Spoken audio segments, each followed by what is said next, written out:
Organisasi tanpa batas, struktur yang flat, berbagai fungsi, jaringan informasi memadai, partisipasi tinggi. Nah, sekali lagi, struktur mana yang Anda butuhkan nanti, lihat ke kebutuhan. Nah, Bapak Ibu, coba Anda perhatikan,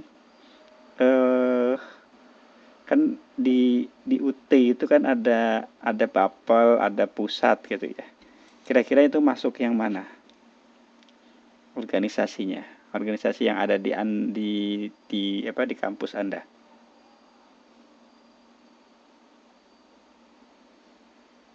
Struktur. Oke. Nah ini ya, model mekanisme seperti ini nih. Dan ini kalau ini organik. Ya.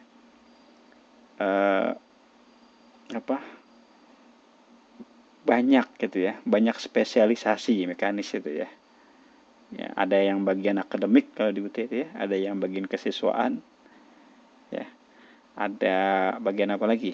Akademik, kesiswaan, ada angkatan ya, angkatannya, ada BEM-nya, ya. Oke, oke, saya cepatkan yang ini. Oke, sebelum dilanjut ke kegiatan belajar 2, silahkan yang mau didiskusikan.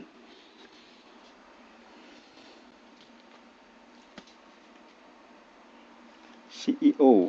Oke. Oke. CEO itu singkatan ya. Singkatannya apa? Sebentar, saya tulis nih ya. Saya tulis di sini aja deh. Ya.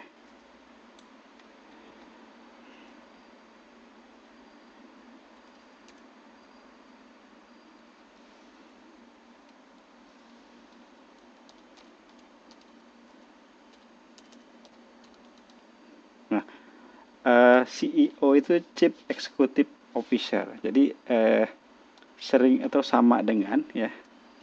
Ini sering disebut juga pimpinan tertinggi.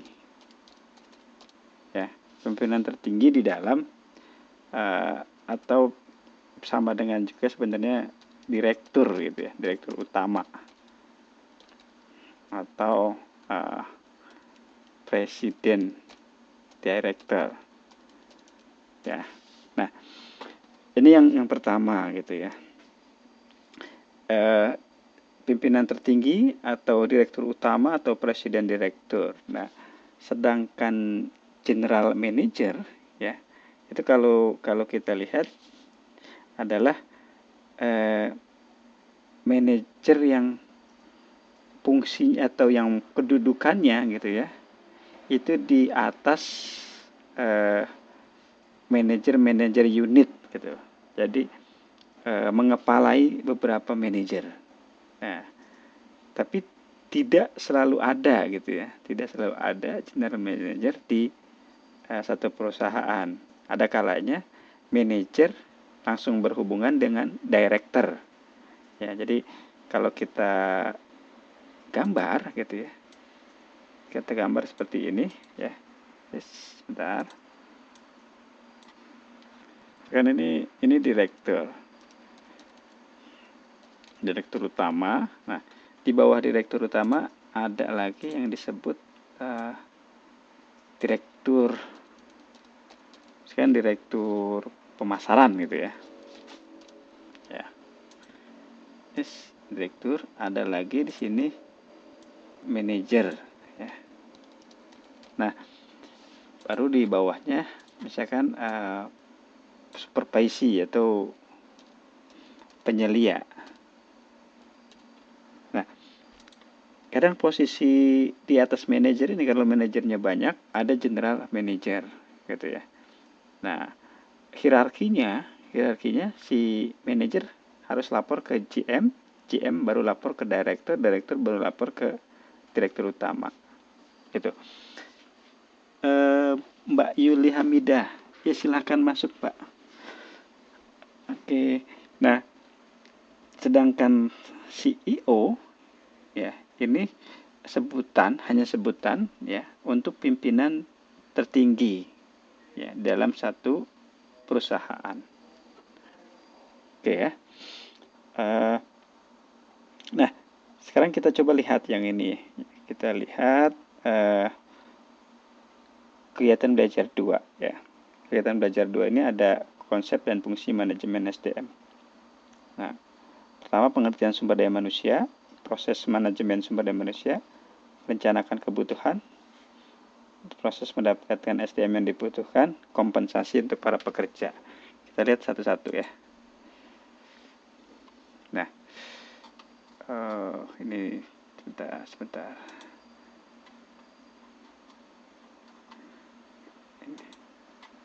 Nah, manajemen SDM didefinisikan sebagai satu proses gitu ya.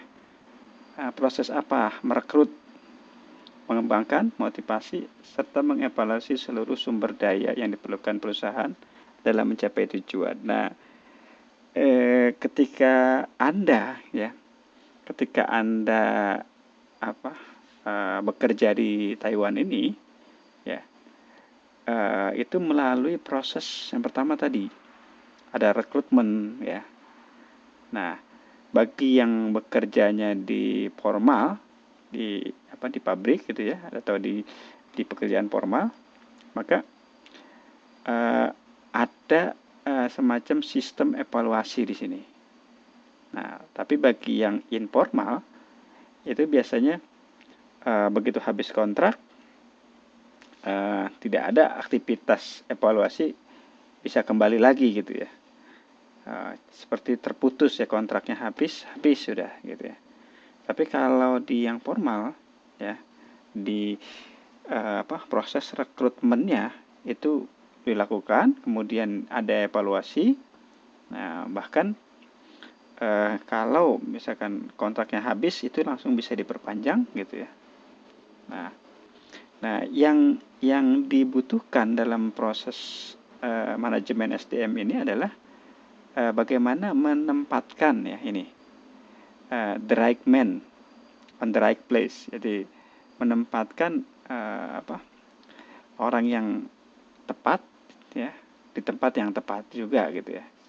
Jadi ketika jobnya misalkan adalah ABK, anak buah kapal.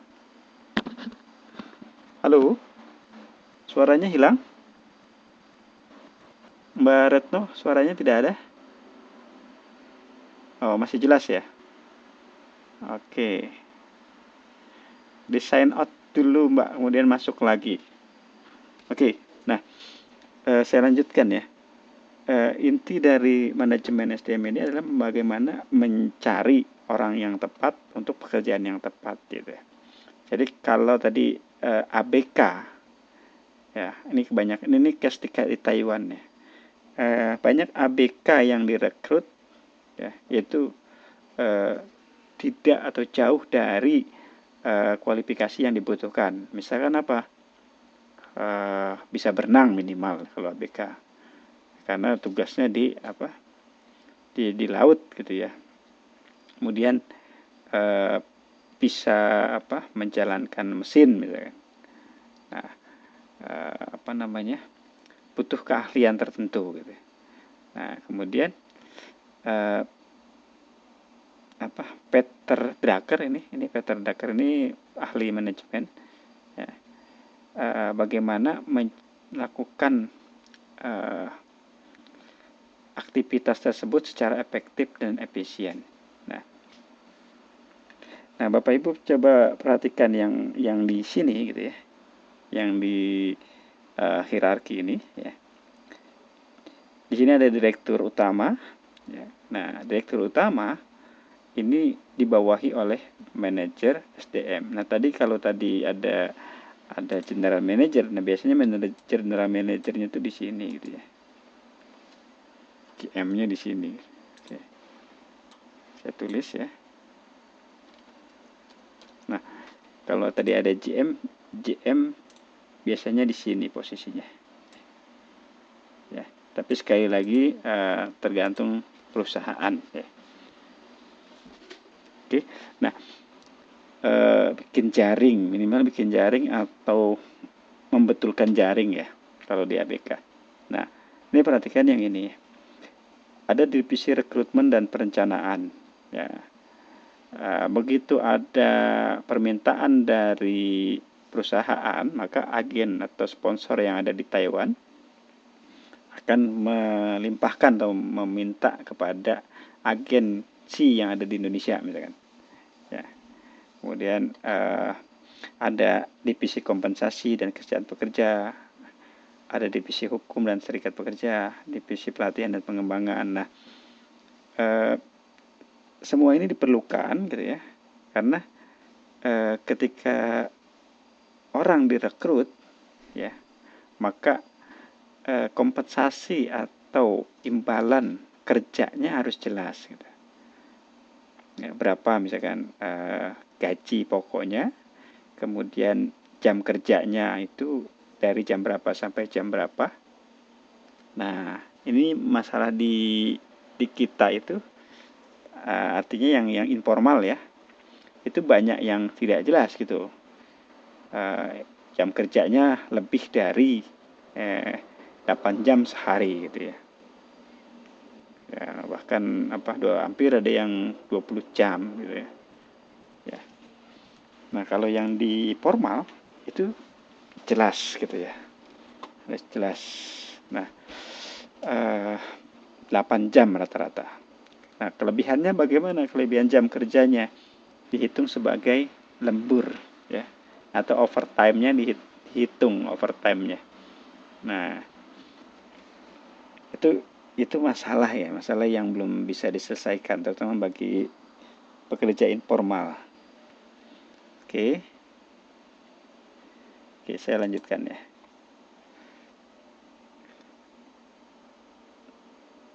24 jam ya.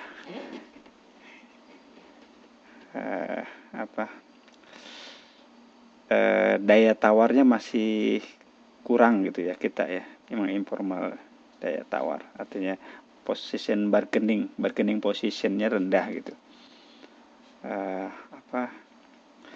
24 jam bekerja ya, jaga ama maupun akong gitu ya. Oke, kita lanjut ya. Tapi kalau orang Indonesia biasanya bersyukur gitu ya, bersyukur saja sudah ya, bersyukur sambil berdoa, berikhtiar, cari yang lebih baik gitu. Nah, salah satunya bersyukur tidak bukan pasrah ya sebenarnya kita ya. Kalau pasrah itu kita nggak boleh. Justru kalau intinya gitu ya, ketika kita sudah dapat bahasanya tuh, Anda ketika kita tidak bukan pasrah tapi sabar. Nah, sabar tuh apa? Sabar tuh harus bergerak ya. Nah, ketika Anda Anda nih sudah prosesnya yang bergerak gitu. Jadi ketika Anda sudah dapat pekerjaan, ya sudah terima yang ini, tapi aktivitas lain dilakukan gitu ya. Semacam apa? Ikut kuliah lagi gitu ya. Ikut kuliah lagi itu adalah proses sabar Anda gitu ya. Proses sabar artinya Anda sudah bergerak menuju satu tujuan gitu ya. Nah, saya pernah dengar mengatakan begini. Kalau kita sakit misalkan, kalau kita diam saja atau pasrah dengan sakit yang ada, maka itu sebutannya kitanya bahasa paling enaknya itu bukan konyol gitu ya. Nah, tapi ketika kita sakit kemudian kita berobat, maka kita bergerak. Artinya sakit kita terima sakit kita, tapi kita bergerak mencari mencari obat, mencari berkonsultasi ke dokter. Nah, itu proses ya. Nah, Anda berusaha gitu ya. Anda misalkan yang para bekerja di informal, Nah, proses sabar Anda adalah eh, bukan nomaden ya. Kalau nomaden itu tinggalnya tidak menetap. Nah, nah bersabar itu meningkatkan kualitas diri lebih baik. Ya, oke ya. Kita lanjut ya. Sedikit lagi nih, sedikit lagi. Oke, oke. Nah, ini masih proses manajemen nih. Nah, eh, yang sering orang atau keluhkan para pekerja adalah gitu ya, mengenai job description yang tidak jelas ya. Misalkan kalau di bahasa di teman-teman BMI adalah jobnya tidak sesuai dengan yang diinformasikan di awal ya. Tadinya misalkan di rumah sakit tiba-tiba sampai Taiwan bekerjanya di peternakan gitu ya. Nah, itu sering terjadi. Nah, ketika kondisi itu terjadi di lapangan gitu ya. Nah, ini biasanya yang tidak puas gitu ya, bekerjanya pasti tidak maksimal. Nah, ketika tidak maksimal, eh, banyak yang ingin keluar dari situ gitu ya, banyak keluar dari pekerjaan itu, kemudian menjadi kaburan gitu ya.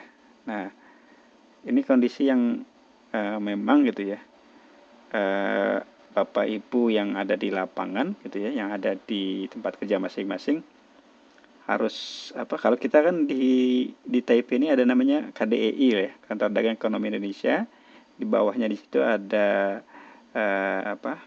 Dinas Tenaga Kerja, ada PNP DPDKI. Nah, saran saya gitu ya kepada teman-teman yang baru, kemudian yang lama itu saling berkoordinasi gitu. Jadi informasinya harus cepat gitu ya.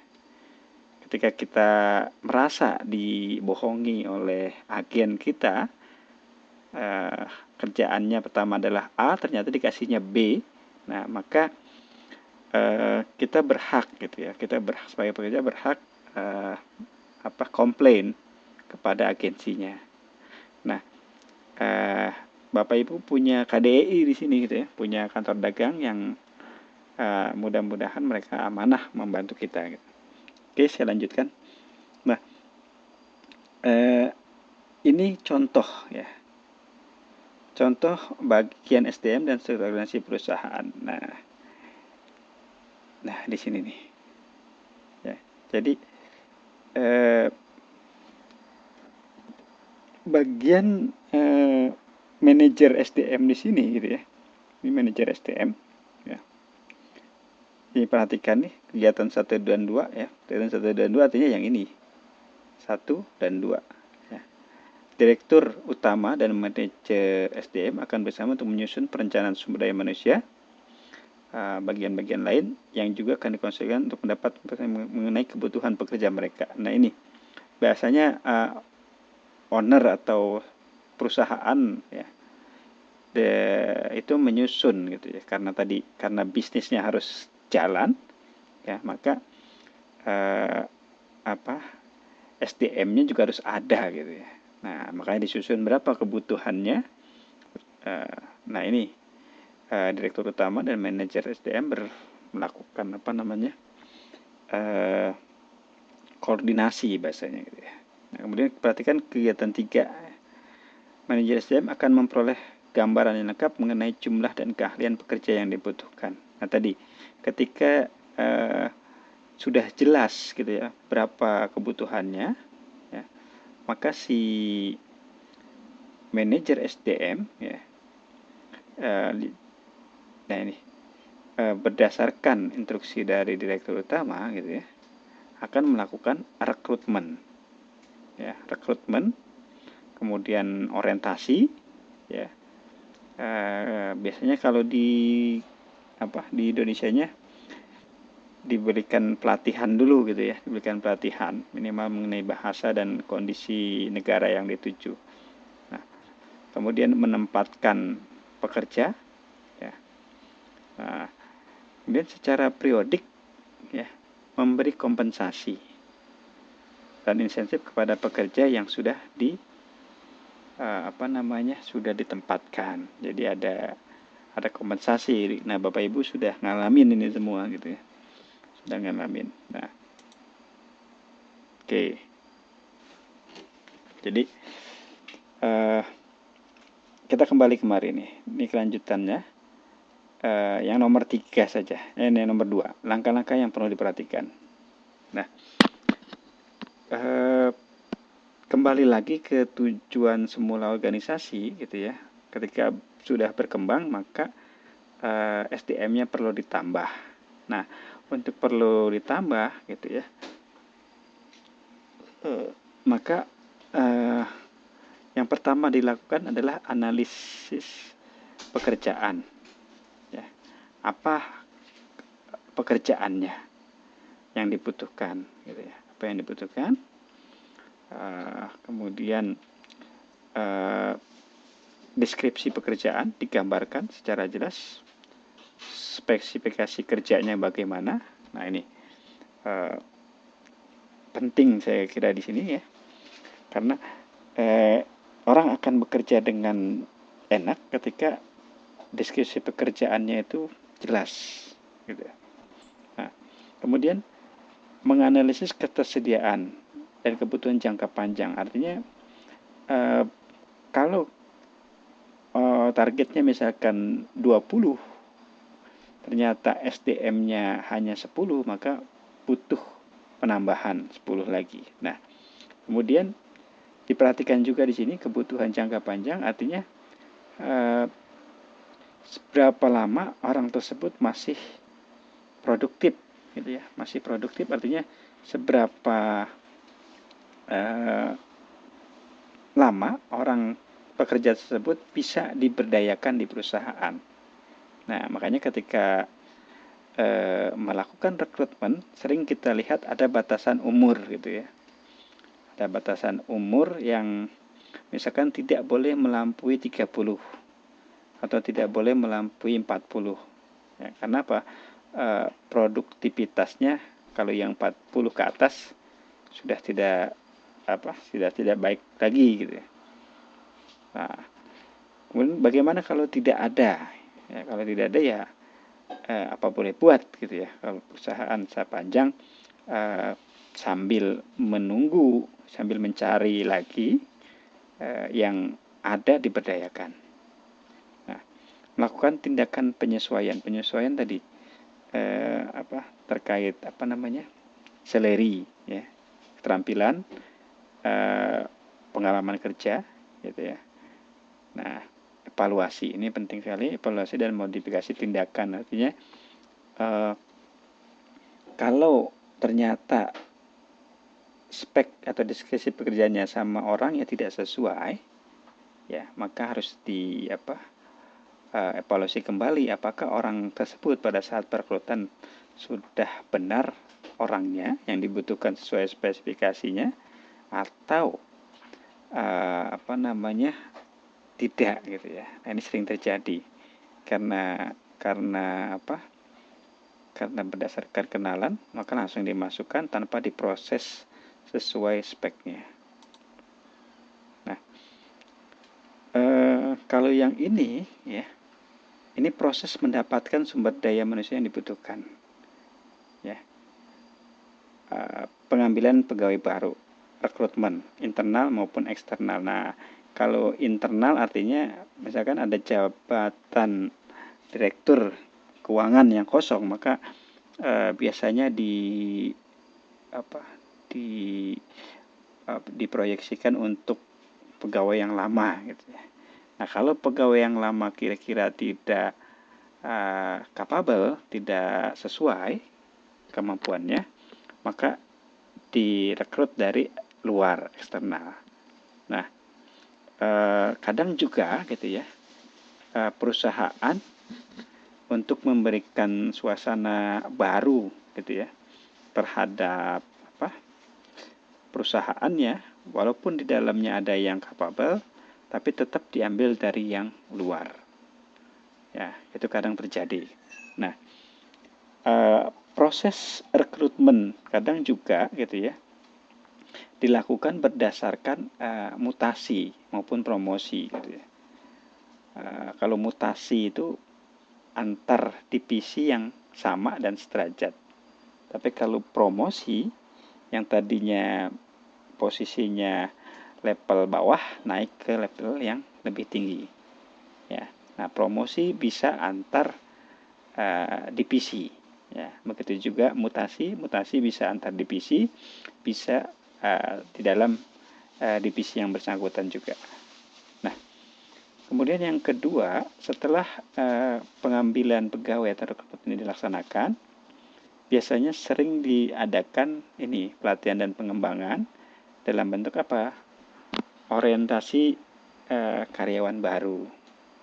Nah, kemudian on the job training. Jadi sebelum benar-benar diberikan tugas sebagai pengemban jabatan yang baru, maka si karyawan yang baru direkrut tersebut dilakukan proses job training di divisi yang bersangkutan. Ya. Nah, ini kemudian ada program secara perkuliahan, telekonferensi, interaktif. Ini model-model saja. Nah, ini penilaian kinerja ini macam-macam. Ada written essay, mengerjakan terserah tertulis gitu ya.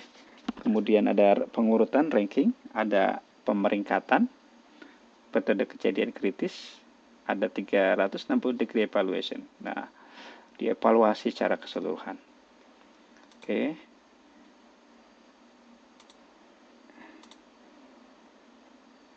Nah, ini yang terakhir.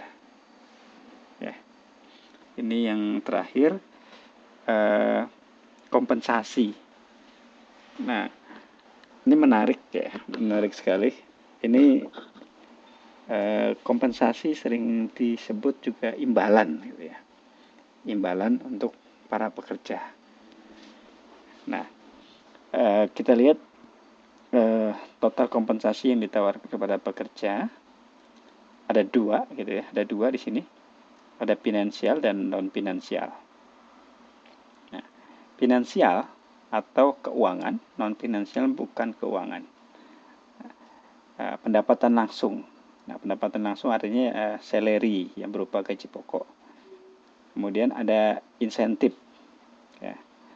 Kemudian insentif ini tidak selalu ada gitu ya. Kemudian tunjangan. Nah, kalau tunjangan biasanya berdasarkan jabatan, ya, berdasarkan layarnya tidak berubah. Yang lain gimana?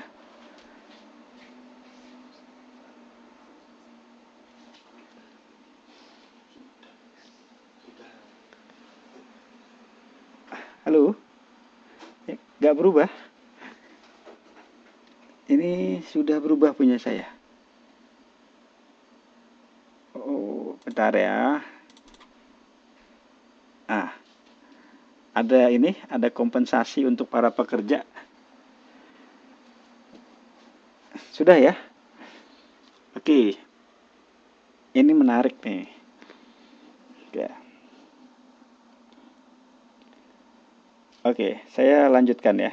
Nah, kemudian yang non finansial ada lingkungan kerja, ada kepuasan kerja. Nah, masalahnya gitu ya, masalahnya adalah di mana